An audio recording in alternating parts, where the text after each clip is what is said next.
Avant d'avoir un temps de partage biblique, on aura ensuite, après cela, un temps de prière aussi ensemble. Je voudrais commencer en lisant un texte que Jean-Marc Potenti, qui est le président du réseau Nouvelle Connexion, notre famille spirituelle, c'est un texte qu'il a écrit, qu'il a demandé à ce qu'il soit lu au maximum. Et donc, je vais vous le lire, parce qu'il correspond tout à fait. Il l'a écrit vendredi après-midi. Voilà. Chers amis, nous traversons une période difficile dans laquelle nous encourageons chacun à la solidarité et à la conscience citoyenne.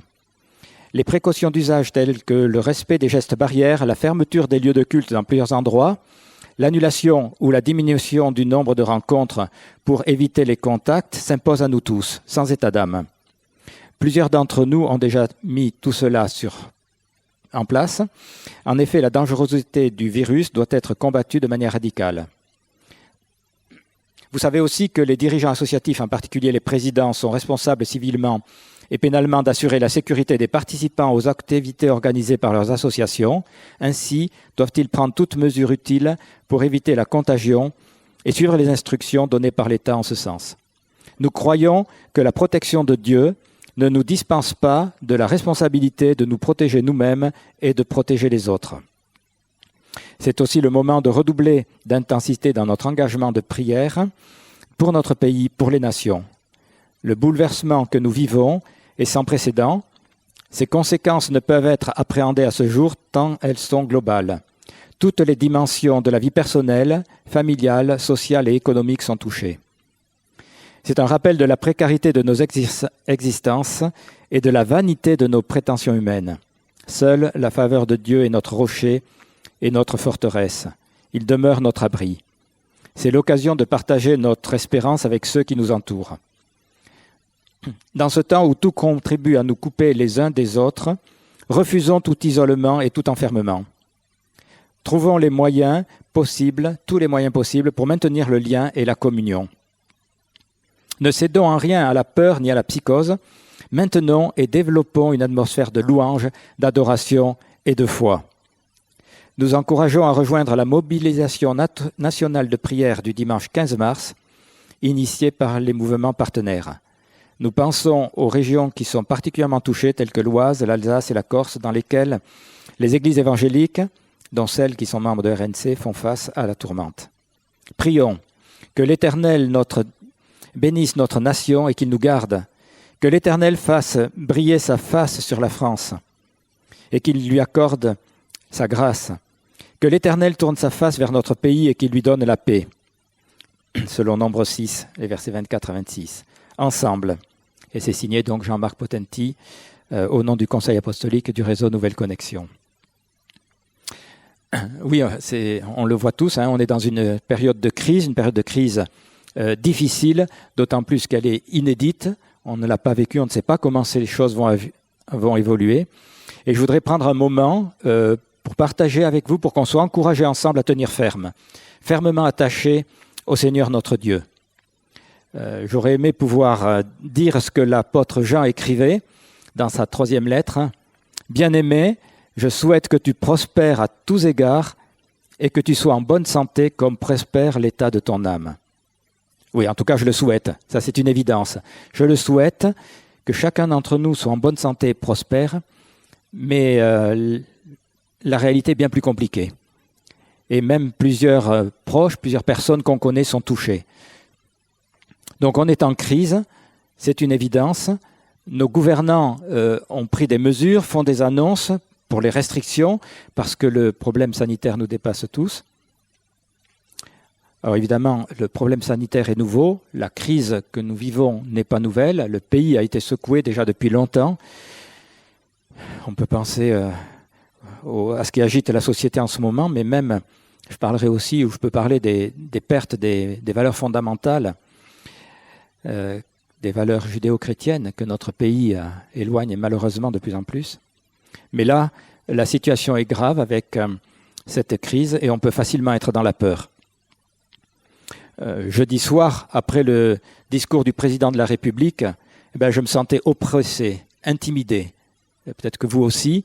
Ce qu'il disait est juste, mais moi je sentais une pression. Et on peut facilement la recevoir à cause de tout ce qui se passe.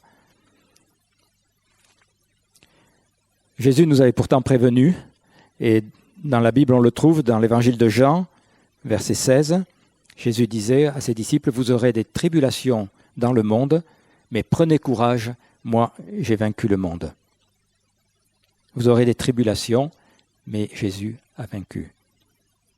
L'apôtre Paul aussi nous parle de son cheminement et qu'il a été lui aussi sous pression. Dans la deuxième lettre aux Corinthiens, il dit « Depuis mon arrivée en Macédoine, nous étions affligés de toute manière, lutte au dehors, crainte au dedans, mais Dieu qui console les humbles nous a consolés avec l'arrivée de Tite. » Et voilà, la réalité, elle n'est pas nouvelle. Les craintes, on peut les vivre à cause de toutes sortes de situations. Et la pandémie, l'épidémie majeure qui est là, l'incertitude de l'avenir, la crise économique qui, je vais dire, va inéluctablement arriver, ou c'est presque inévitable, ça peut nous laisser dans la crainte, dans la peur, dans l'égoïsme, dans le désespoir. Et eh bien non, nous n'avons pas à céder à ces réalités-là. Et même, je vous disais, même si je me sentais intimidé, si je sentais une oppression, nous n'avons pas à rester dans cette réalité-là. Jésus disait, c'est cité dans l'évangile de Jean, que votre cœur ne se trouble pas, croyez en Dieu, croyez en moi. Alors que faire ? C'est la question. Hein. En deux mots, la réponse est simple, sauf que après il faut pouvoir le vivre. C'est rester ferme, c'est se préparer et s'encourager dans de telles situations en s'appuyant sur le Seigneur. Courir avec persévérance l'épreuve qui nous est proposée, les yeux fixés sur Jésus, qui est l'auteur de la foi et qui l'amène à la perfection. C'est ce que dit la lettre aux Hébreux. Et puis peut-être aussi en sachant que cette crise est majeure, mais qu'il n'y a pas que ça dans le monde aujourd'hui. Et Dieu est concerné par les personnes, Dieu est concerné par cette crise, Dieu est concerné par chacun d'entre nous, Dieu est concerné par tous ceux qui nous côtoient, Dieu est concerné par tous les pays. Alors je crois que dans ce temps de crise, il faut qu'on apprenne à réagir par l'esprit opposé, c'est-à-dire ne pas se laisser dominer par l'esprit qui agite la société ou qui pourrait nous amener dans la peur, mais c'est important de réagir avec un esprit opposé. Il y a 3 choses qui demeurent selon 1 Corinthiens 13, au verset 13. L'apôtre Paul dit, il y a 3 choses qui demeurent. La foi, l'espérance et l'amour. La foi, c'est une ferme assurance. C'est être solide, avec des certitudes. Par la foi, on sait que Dieu est puissant. On sait que Dieu est bon. Par la foi, on ne se laisse pas la crainte nous envahir. On ne laisse pas la crainte nous dominer. On ne laisse pas la peur être là.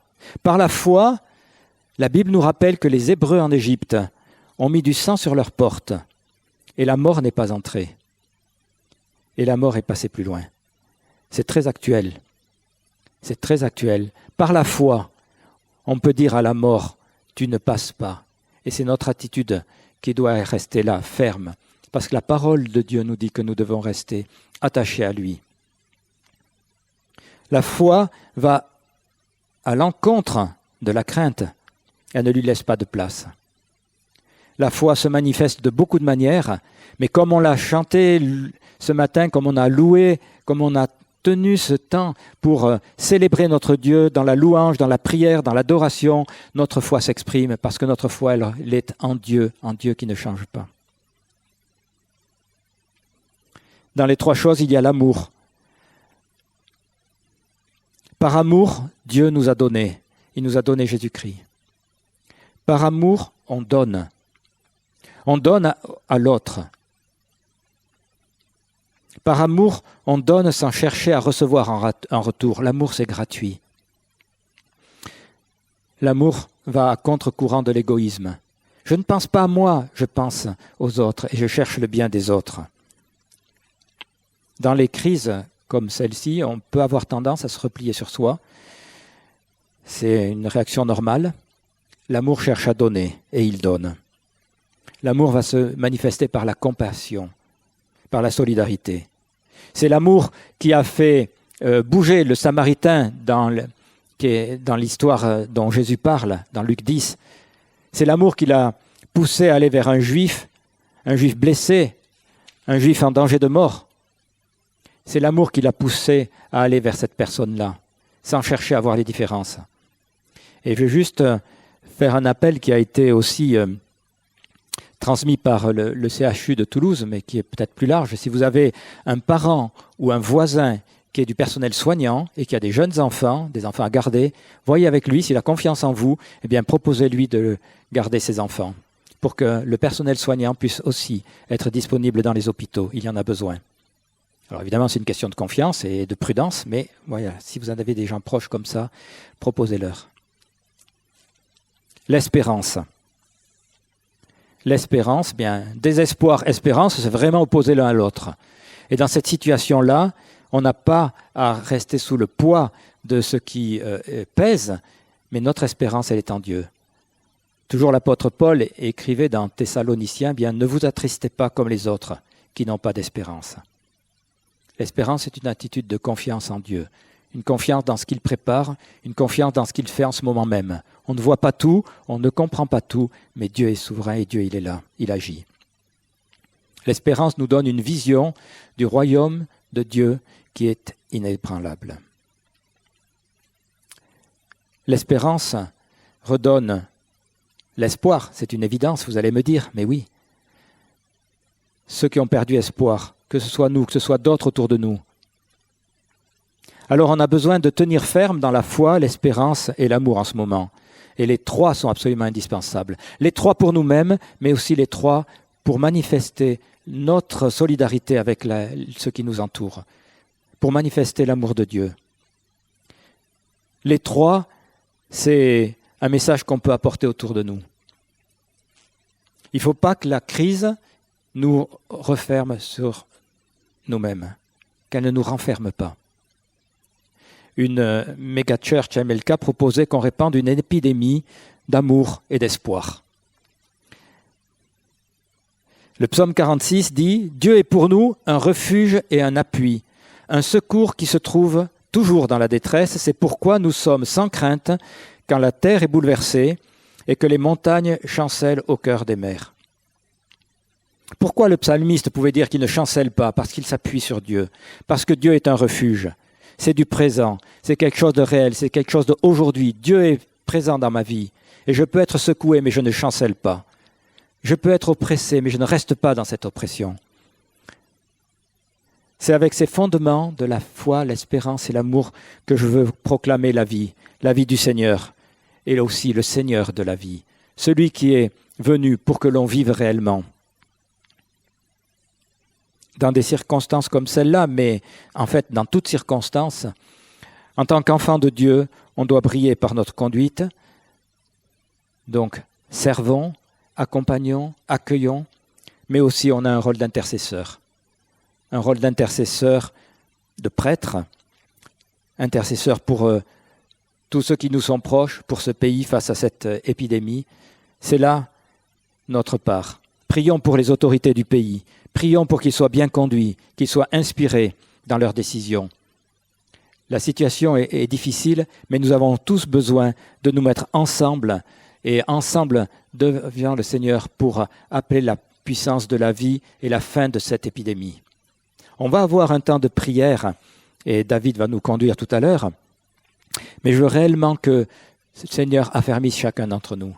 C'est tellement important d'être attaché à lui, je dirais niché dans le cœur de notre Seigneur, que rien ne nous sépare de lui.